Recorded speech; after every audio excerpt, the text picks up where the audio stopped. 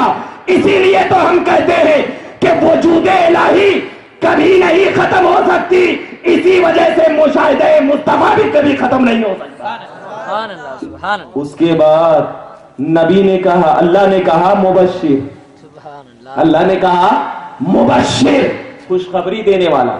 اب ذرا بتائیے، مجھے جب تک جنت کا علم نہیں ہوگا میں آپ کو جنت کے بارے میں بتا سکوں گا کہ کیا ہے؟ میں ایک جاہل مطلق، میں یہ آپ کو کہہ سکوں گا کہ جنت میں نہریں ہیں، جنت میں سونے کے محلات ہیں، شہد کے فوارے ہیں، وَلَكُمْ فِيهَا مَا تَشْتَهِي أَنفُسُكُمْ وَلَكُمْ فِيهَا مَا تَدَّعُونَ، جو تم خواہش کرو گے وہ ملے گا. اللہ نے کہا. تو مطلب یہ ہے کہ جب تک مجھے معلوم ہے تبھی تو میں آپ کو اس کی خوشخبری دوں گا. جب تک معلومات نہ ہو خوشخبری دے سکتا ہوں؟ نہیں دے سکتا. مطلب یہ ہے خوشخبری دینے کے لیے معلوم ہونا ضروری، تقریر کرنے کے لیے مقرر ہونا ضروری، علم بیان کرنے کے لیے عالم ہونا ضروری، غیب کی باتیں بیان کرنے کے لیے غائب ہونا ضروری، غیب کی باتیں جاننے والا ہونا ضروری. مطلب یہ ہے قرآن ماننے کے لیے قرآن کی تعلیم کو جاننا ضروری، ہر چیز خدا کو جاننے کے لیے عالم وجود ہونا ضروری. مطلب یہ کہ ہر چیز کو دیکھنے، ماننے، سمجھنے کے لیے وہ چیز ہونا ضروری. اب عقیدہ مل گیا. لوگ قرآن کو مانتے ہیں لیکن عالم قرآن کو نہیں مانتے. لوگ دعویٰ کو مانتے ہیں، داعی کو نہیں مانتے. لوگ سوچ کو مانتے ہیں، سوچ والے کو نہیں مانتے. لوگ زمین کو مانتے ہیں، زمین والے کو نہیں مانتے. لوگ غیب کو مانتے ہیں، غیب بتانے والے کو نہیں مانتے. لوگ بشارت کو مانتے ہیں، مبشر کو نہیں مانتے. لوگ نذیر کو مانتے ہیں، ناظر کو نہیں مانتے. مطلب یہ ہوا اگر میرے علم کو مانو اور مجھے نہ مانو تو یہ کہاں کا عقیدہ ہوا؟ ارے پہلے تو مجھے ماننا پڑے گا تب علم کو ماننا پڑے گا. تو اللہ تبارک و تعالی نے نبی پاک صلی اللہ علیہ وسلم کو یہ کہا کہ اے نبی اب تو 40 سال تک اپنی رسالت کا اظہار نہ کرنا. کیوں؟ کیونکہ بعض لوگ ایسے ہوں گے کہ تیرے کو صدیق مانیں گے، تیری بات کو سچی مانیں گے، تجھے امین مانیں گے، تجھے ہر کچھ مانیں گے، لیکن تب تیری ذات کی باری آئے گی تو اب تیری ذات کو نہیں مانیں گے. اسی لیے 40 سال تک تو اپنی ذات کو منوا، تو اپنی بات کو نہیں منوا، اپنی ذات کو منوا. کیوں؟ اس لیے کہ جب 40 سال کے بعد تو اعلان رسالت کرے گا اور اعلان رسالت میں جو لوگ نہیں مانیں گے تو وہ تم جھوٹے نہیں ہوگے بلکہ وہ خود جھوٹے میں پڑ جائیں گے. کیوں؟ اس لیے کہ پہلے تو تجھے مان لیا ہے، پہلے تو تجھے جان لیا ہے، پہلے تو تجھے صادق مان لیا ہے، پہلے تو تجھے امین مان لیا ہے، پہلے تو تمہیں سارے کائنات کا داتا و آقا مان لیا ہے. اب اگر تیری بات کو نہیں مان رہے ہیں تو اس کا مطلب یہ ہے کہ یہ لوگ جھوٹے ہیں. اور جب جھوٹے ہوں گے تو 40 سال تک نبی نے اپنی ذات کو منوایا اور 23 سال تک نبی نے اپنی بات کو منوایا. ذات کو 40 سال تک، بات کو 23 سال تک. اسی سے عقیدہ مل گیا کہ بات سے زیادہ ذات کی اہمیت ہوا کرتی ہے. اسی لیے ہم نبی کی ذات پہ اپنی جان کو قربان کر دیا کرتے ہیں. سبحان اللہ سبحان اللہ. اور جب جان کو قربان کر دیا کرتے ہیں تو نبی نے ایسے ہی خوشخبری نہیں دی کہ جنت ہے، فلاں ہے، فلاں چیزیں ہیں، نہیں دی. نبی نے کہا، بخاری کی حدیث بول رہا ہوں، نبی نے کہا میں اسی جگہ ٹھہر کر قیامت تک کتنے لوگ جنت میں جائیں گے میں سب کے ناموں کے ساتھ جانتا ہوں، ناموں کے ساتھ جانتا ہوں. اور جانے کے بعد نبی نے یہ نہیں کہا کہ کون کیا بیٹھیں گے وہ نہیں جانتا.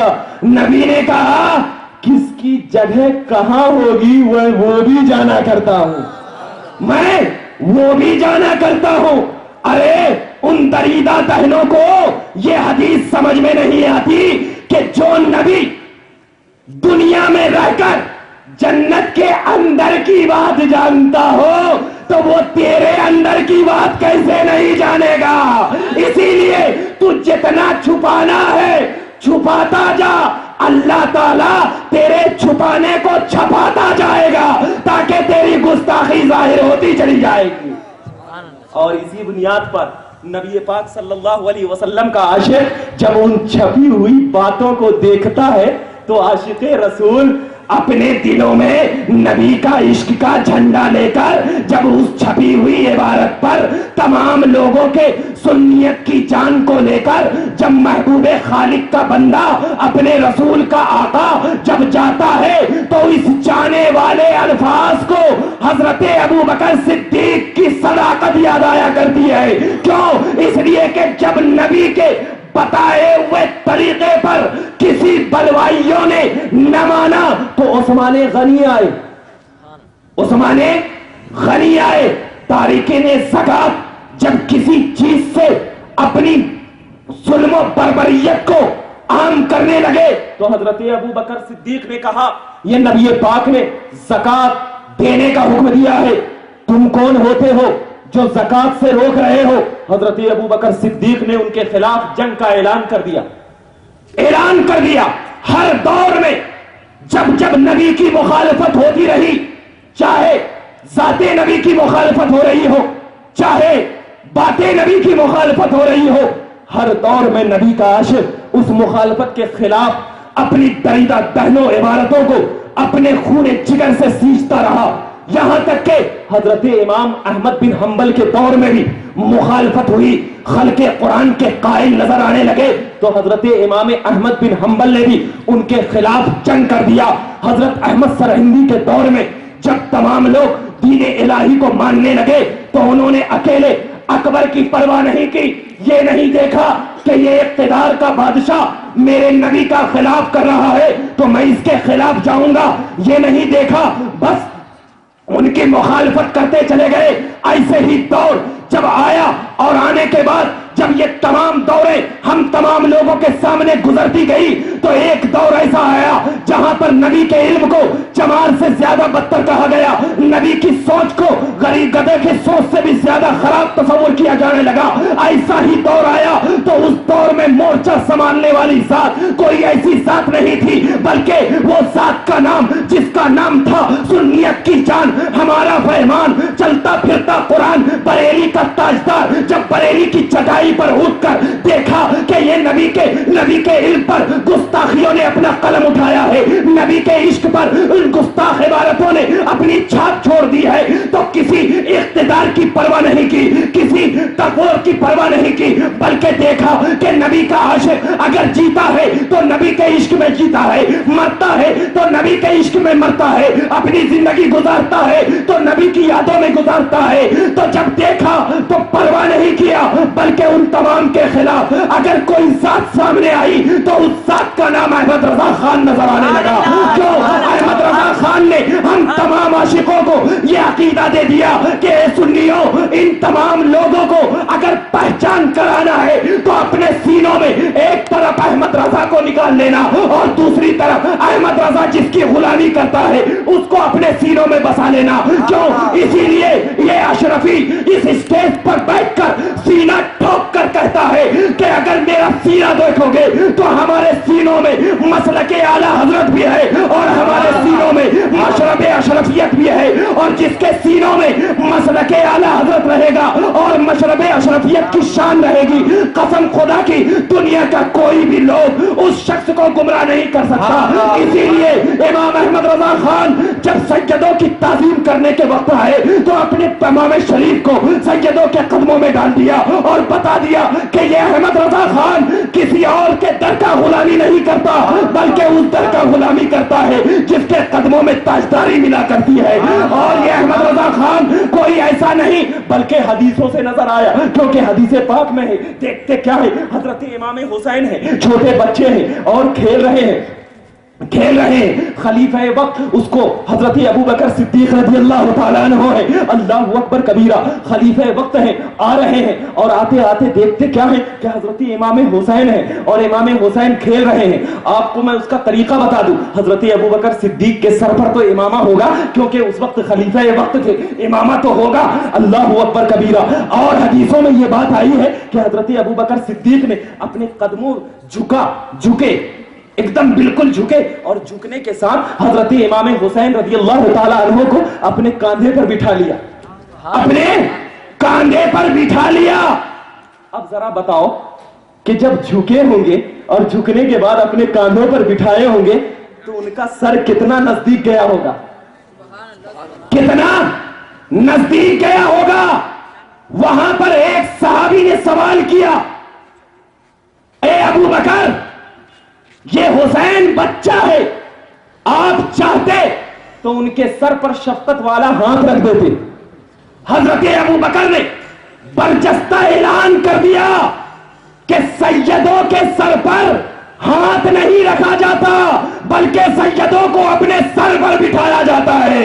اسی لیے ابو بکر کی اس حدیث کو احمد رضا نے اپنے سینوں میں ایسا نقش کر دیا کہ اب بتا دیا کہ اگر کوئی احمد رضا عالم بنیں گے, مفتی بنیں گے, مفکر بنیں گے, فقیہ بنیں گے, لیکن احمد رضا نہ بن سکے گا احمد رضا کے بعد. اسی بنیاد پر ہم تمام لوگ اپنی دل و جان سے یہ چیز آپ کو بتاتا چاہتے ہیں کہ اللہ نے فرمایا یا ایھا النبی انا ارسلناک شاہدا ومبشرا ونذیرا وداعیا باللہ وداعیا الی اللہ وباذنہ سراجا ومنیرا.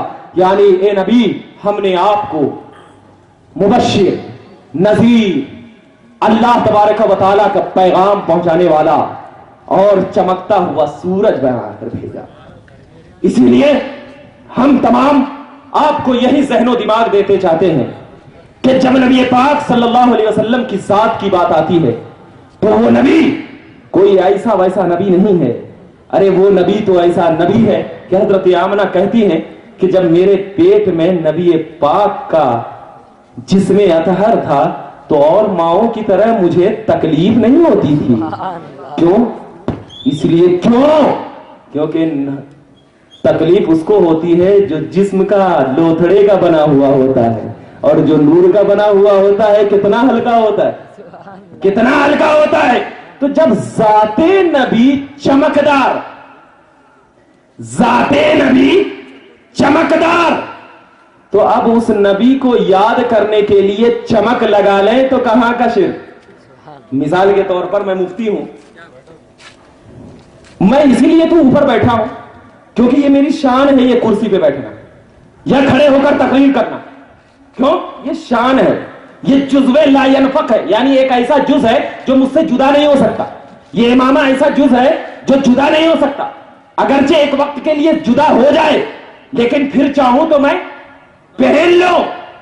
نبی پاک صلی اللہ علیہ وسلم کا نور اور بشر اسی طرح ہے.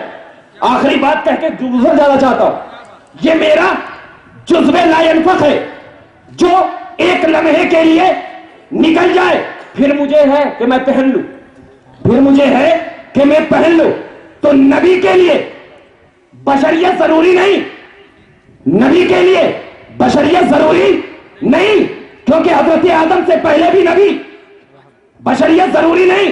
اب اگر بشریت کا لبادہ پہن لے نبی, اگر بشریت کا جوڑا پہن لے نبی تو اب اس جوڑے کو اتار نہیں سکتے, اس جوڑے کو اتار سکتے ہیں کیونکہ جو شخص پہنتا ہے اتارنے کی طاقت اس میں رہتی ہے, جو شخص پہنتا ہے اتارنے کی طاقت رہتی ہے.